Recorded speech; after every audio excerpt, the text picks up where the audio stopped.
How's it going, everybody? My name is Bo, and I'm a home theater and movie enthusiast.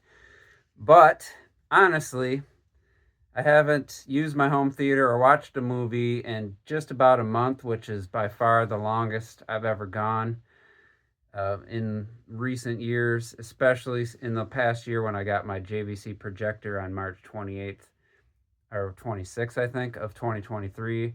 I watched like 115 movies within like the first 11 months, and then I haven't watched a movie in the last month. And there's a reason why. It wasn't just because I didn't want to use my room. I've been waiting for something, and then also I started a project that's taken way longer than I thought, and then I have one more plan. So we got some big changes coming. I'll turn the camera around.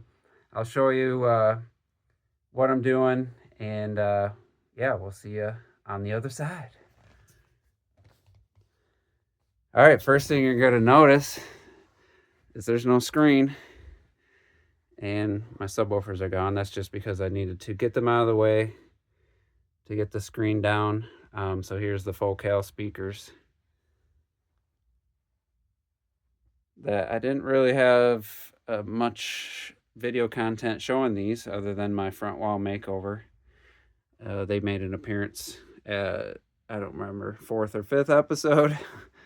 So yeah, I got some work to do, and we'll go out and I'll show you what that is. You might have guessed by now. So there's my cat sitting on the. So here we have some Seymour AV boxes, 10-foot long. So this is my new screen. I went back to a 16:9 ratio. This is the Center Stage XD Premiere frame, and then this box is the masking panels. Now I had them custom make one piece top and one piece bottom instead of the two pieces on top, two pieces on bottom, because there was a seam that wasn't perfect.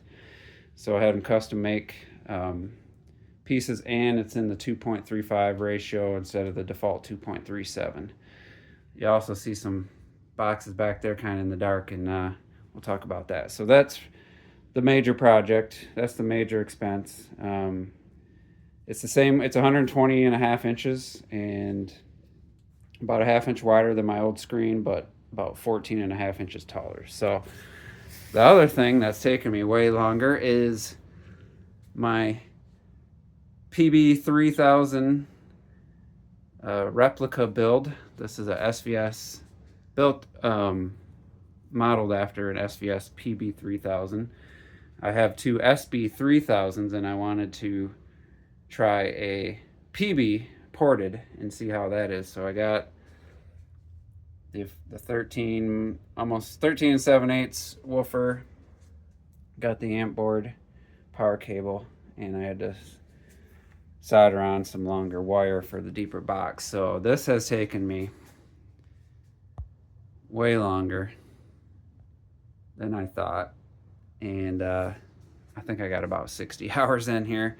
Let me get the, so I can get the exposure up a little bit. So in here is a brace for the magnet, which sits in there. That was kind of tricky because I didn't have any schematics. I had to look at photos.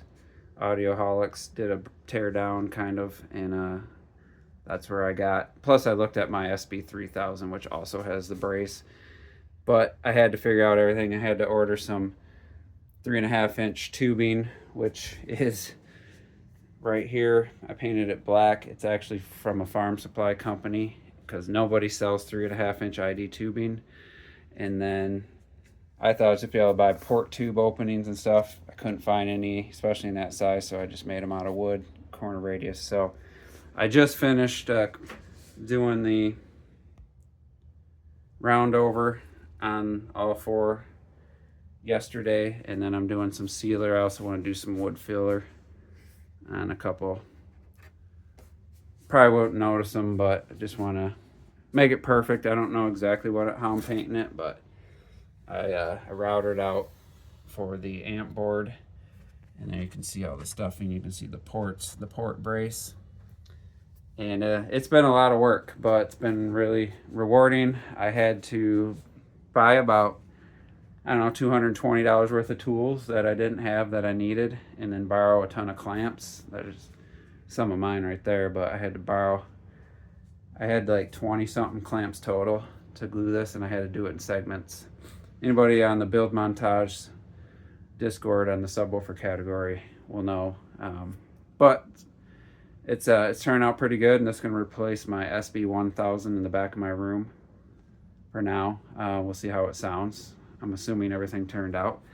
So yeah, this is a big project, and taking a lot of my time. So the third thing, I cut these out last year when I did my rear vertical column. So these are gonna be my new side surrounds. I had to cut smaller openings, or shorter openings that are a little bit wider, and I had to make the columns wider because I'm going to replace the Polk ones in here and match the Focal 300s that I have in the rear columns. So yeah, those speakers aren't cheap, so I've been kind of putting it off, and I got to tear this column down, which is only held on with 4 screws. I got to, you know, rebuild, and that's going to be a little bit of a project for later on. But yeah, I'd call that 3 pretty major things for the room. And there's my PB1000, and the new one's significantly bigger.